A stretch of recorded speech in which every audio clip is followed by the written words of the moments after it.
Hello, we're Anna and Severin. We're leading the commission team, and part of the commission team are Marc and AiMeng. And today we'd like to hear more about what they're doing. So, our first question would be, what is your heart beating for? What are you passionate about when it comes to your compassion team? You know, that's really an easy question because when we look to Jesus Christ, it's all about serving, it's all about loving the people, it's all about building the kingdom of heaven here on earth. And again, look at Jesus. He came down as king and he served as a slave. And our spiritual gift is serving. And that's why it is quite clear why we want to go this way and why we believe that with that we can really build the kingdom of heaven here on earth. Yeah, Awesome. Interesting. So what exactly is the compassion team? The compassion team, it's about reaching out and to help out people in need. So we started out last year, and it was the same time when the pandemic hit. So it was perfect timing. And at the moment, it's only 2 of us in the team, and we would like to have more volunteers with a big heart to serve. And how did the pandemic impacted the need for this compassion fund? Actually, quite in a big piece. So we saw people losing their job. We saw people really in financial needs. We saw people with hunger, not in Switzerland though, but outside of Switzerland. And so we believe we just started in the right time. As my wife said, we started about March, April, 1.5 years ago. So, and I think within like the first 1 or 2 months already the first request came in. There was one lady which was working in the hospitality industry, which obviously didn't get a job anymore. There were people in India which had no money anymore for buying food because they were in complete lockdown, etc., etc. So really saw many different kind of needs. Comes from, as I mentioned, food, but as well for accommodations, for someone needed a computer which didn't have the money for, etc., etc. Yeah, that sounds very nice. Can we have some specific stories on how we as a church, through the Compassion Fund, were able to help people in their needs? Exactly. I think the Compassion Fund, we started as we have a base from church, and then people start to donate through tithings, and part of this we use to support people. So, for example, one thing is that we had one of our church fellows which asked us about supporting people in India, which we did.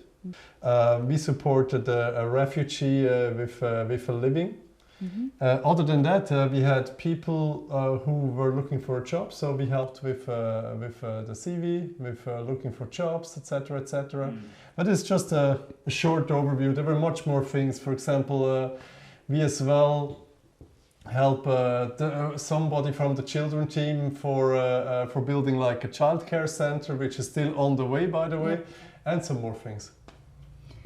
What would have been the consequences if we would not have supported them? I think people is really struggling at this status at the moment.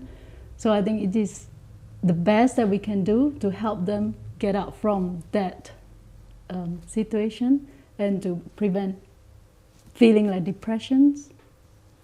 It's really about that. Huh? It's giving them a safety net where they feel afraid. Wow. So other than the Compassion Fund itself, you've also started a lot of additional initiatives over the last months, years. Can you name some of these? Yeah, just today we started with the Christmas shoebox.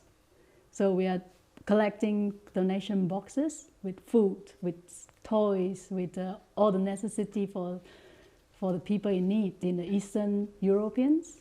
Then we will give them as a Christmas boxes as a gift. Additionally, we are supporting prostitutes. We already did that last year with clothes, with small gifts, appreciation token, right?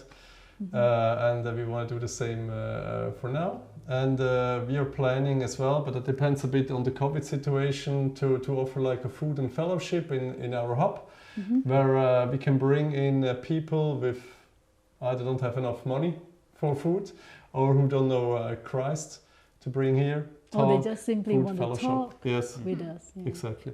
I mean, there's a few of the projects. Yeah. Very nice. So why, for example, would people need a Christmas shoebox?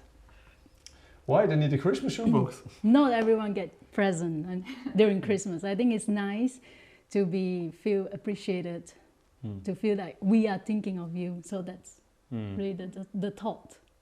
I don't know. I mean, again, for us here in Switzerland, it's so hard to imagine that we don't get any present. Tell that to a child in Switzerland. What does it mean to grow up without a present?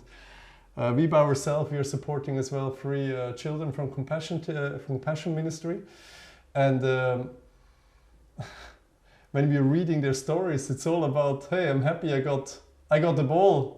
Yeah. A second-hand ball, which small. is inherited from the last 20 years or whatever, you know, and they're very happy with that. So for us, it's just a part again of giving and make other people happy.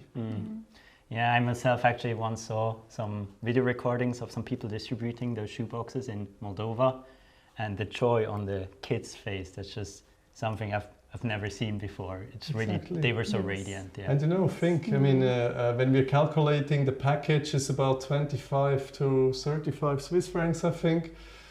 That's something not a lot for us, but a lot for them. So with very little, we really can influence and impact the life of some people. Absolutely.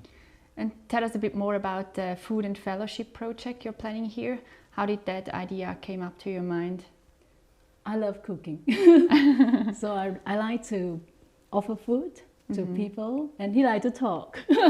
So I think it's a good combination to get people around us, have a meal over, a chat. I believe that the people are listening when they're sitting down or eating food. So and that's all about that. But again, as we said, we have to see how the pandemic is going, and but still in our heart, and we might only can start early next year, but all depends a bit on the situation. Yeah. Yeah, I'm so excited for that. Absolutely. Yeah, recently, we could really feel how passionate you are, right? You showed us an entire presentation of ideas that you have for the future of what else one could do. Could you give us a bit of a tasting? The future. The future. First, we need more volunteers. So I think with bigger crowd, we can go out and we can make bigger impacts. You know, again, I would like to take that question to the next level. So where we want to be in 2, 3, 4, 5 years from now. Again, as for now, as my wife said, we're just alone, both of us.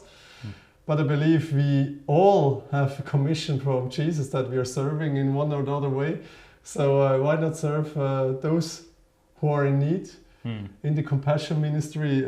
So if you're interested in helping prostitutes, if you're interested in helping whatsoever, come to us, talk to us. And really our vision is to have that everyone somehow from our church is part of the Compassion Ministry and helping people. That is not a question anymore, do I have to, but it's a desire, how can I help?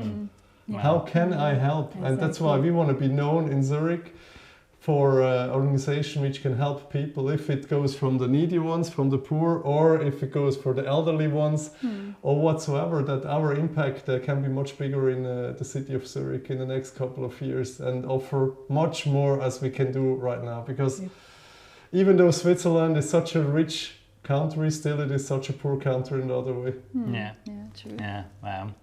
Yeah, thank you guys so much for sharing your heartbeat. It was really nice to see how passionate you are when it comes to what you're doing and how you're serving. And we're really excited talking about the future, what the future brings.